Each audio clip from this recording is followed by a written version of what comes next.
You're watching CBS 8 Mornings at 6. Thanks so much for joining us here, 6 a.m. on this Thursday. I'm Eric Connors. And I'm Evan Irani. We want to start off with some breaking news coming in just within the last hour out of Point Loma. One man is dead after a speeding car slammed into them in Point Loma. Police are still looking for the driver. San Diego police says that this happened on Nimitz and West Point Loma Boulevards just after 5 a.m. 3 cars were speeding down the road. SDPD says a sedan hit and killed a pedestrian. Looks like there's some evidence on the scene there. First responders tried to revive that man, but he died at the scene. The drivers just sped away. Now, according to police, they were in a white Mustang, red Charger, and dark sedan, possibly a BMW. You're asked to call police if you have any information, if you've seen these vehicles, know anything about the drivers. Right now, southbound Nimitz near West Point Loma is closed. You're asked to avoid the area, and we are sending CBS 8's Regina Yarita onto the scene. She'll be there, and we'll get updates from her momentarily. Yeah, something just coming into the newsroom, so stay with us. Well, if you're going to be out there driving, be sure you stay safe. A foggy start to your Thursday morning. I took this video on my dash cam here. This was in Mira Mesa, Evan. Pretty thick stuff. Yeah, and that's not the only spot seeing that dense fog this morning. It's almost entirely across the coastline and toward our inland valleys. Let's get a check of the forecast here. That does entail that fog sticking around for the next couple hours. We are at 1/3 of a mile of visibility from Carlsbad all the way down to Kearney Mesa. Otay Mesa is at 1/3 of a mile. So this is much more impactful than it was yesterday, with almost all of the coastline and inland valleys affected by it. If you make your way all the way as far east as Ramona and El Cajon, not seeing that cloud cover linger that far east, so you should be good to go as we wake up this morning. Sunrise coming in about a half hour. And by the afternoon, that cloud layer will gradually peel its way back, and we'll be left with sunshine into the afternoon, 60s and 70s. Coming up, we'll talk about some changes in the forecast that include a temperature warm-up.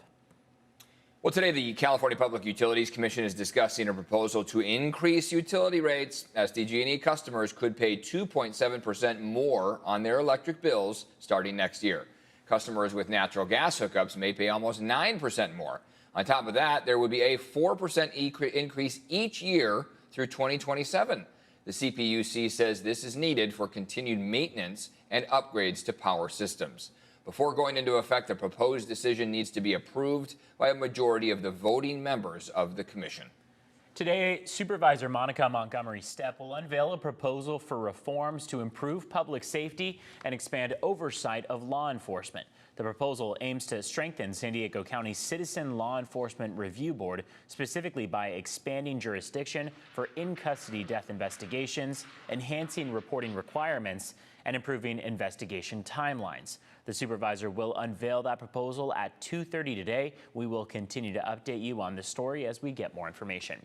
And today, Governor Gavin Newsom is scheduled to visit the border here in San Diego. His press office says that he'll be making an announcement related to transnational commerce and border security. We'll also keep you updated on that announcement, but again, that info just coming into our newsroom. Eric? Well, there's some new video out here this morning that appears to show a Border Patrol agent running over a migrant near the San Ysidro border crossing. It's leading to calls for an investigation now. It's pretty tough to see, honestly. The incident unfolded last week as a group of migrants attempted to use a ladder to climb the border wall to enter the United States. So this is now being reviewed by the U.S. Attorney's Office, General's Office there, as well as the U.S. Customs and Border Protection's Office of Professional Responsibility. Migrant rights activists are calling for a full investigation as well as for the agent behind the wheel to be relieved of his service. If that Border Patrol agent felt so brazen enough to use his vehicle as a weapon to strike someone, has he conducted himself in this way in the past that would raise alarms, that would raise questions about his ability to be out in the field? CBP also says that in the wake of this incident, they have notified the Department of Homeland Security's Office of Inspector General, as well as the Mexican consulate. And this morning, tragically, 2 kindergarten students are in critical condition after a shooting at a school north of Sacramento. Yesterday, a gunman opened fire at the Feather River Adventist School in the city of Oroville. The school only has 35 students from kindergarten to 8th grade. According to the Butte County Sheriff, a suspect was found dead at the scene with a self-inflicted gunshot wound. Now, the tight-knit community says they are trying to make sense of what they called a senseless act. Expect it to happen in your family or your community or anything, especially at a small little tiny school. and why. Of course, everybody wants to know why. Yeah, authorities say they received information leading them to believe the suspect targeted the school because of its affiliation with the Seventh-day Adventist Church. The two boys are currently being treated at local hospitals. This morning, San Diego Mayor Todd Gloria is enacting several immediate measures to address a massive budget deficit. The city of San Diego is facing a $258 million deficit for the upcoming fiscal year. Gloria is now suspending non-essential hiring and overtime, pausing non-essential spending on travel, and halting the proposed Civic Center revitalization. Gloria says despite the financial challenge, his key priorities will still stay the same. Since the beginning of my administration, I have focused on 4 key priorities: keeping San Diego safe, addressing our homelessness crisis, building more homes, and fixing our roads. These priorities will not be changing. Mayor Gloria and the City Council will now work to finalize a balanced budget by June, with public input opportunities beginning next week. And with the massive deficit, there are concerns about looming budget cuts coming to the San Diego Police Department. According to recent data, right now, the average wait time for calls where there's no threat to life is nearly 2 hours. The San Diego Police Officers Association says long wait times for non-emergency calls are because the department is so understaffed. San Diego Mayor Todd Gloria told CBS 8 that while the city deficit will make it more difficult, public safety will always be a priority.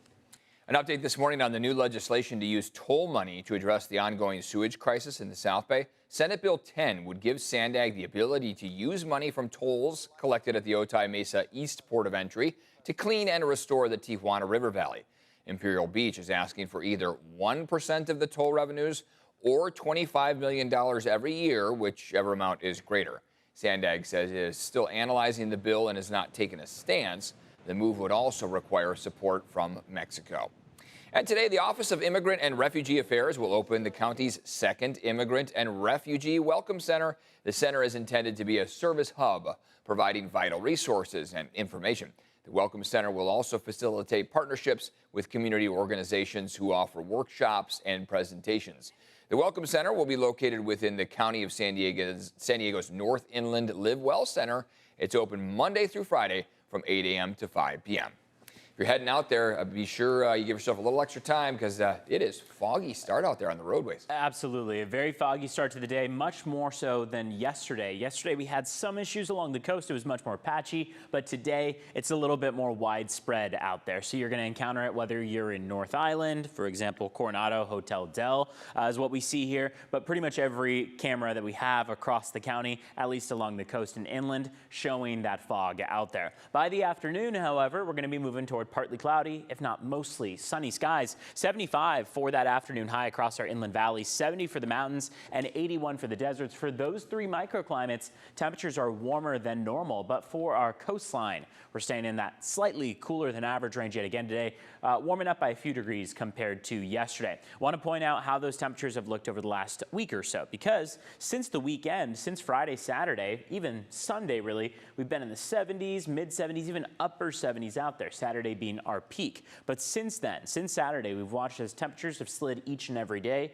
through yesterday afternoon to 68 degrees. That took us to a 10-degree fall in temperatures. But still, despite that, 68 degrees is warmer than at that average of 67 degrees. Now, when we look at your forecast highs for this afternoon, we're starting to incorporate more and more of those 70s, especially across our inland valleys. But all of these temperatures are going to jump by a decent margin, taking us to the 70s at the coast and the 80s inland by the time we get to tomorrow afternoon and Saturday afternoon. That's as those Santa Ana winds start to pick up. So we'll start to see all this fog and cloud cover kicked off the coast by those offshore winds. We'll see this boost in temperatures that will take us to the upper 70s and low 80s across our inland valleys, and along the coastline we're likely to see at least about 70, if not closer to 73, 74 degrees by tomorrow afternoon and Saturday afternoon before those temperatures fall on the back end. Let's take a look at drive times outside right now. So far, it's looking pretty good on the 805 northbound, the 94 westbound, and the 5 southbound. You've got green across the screen here.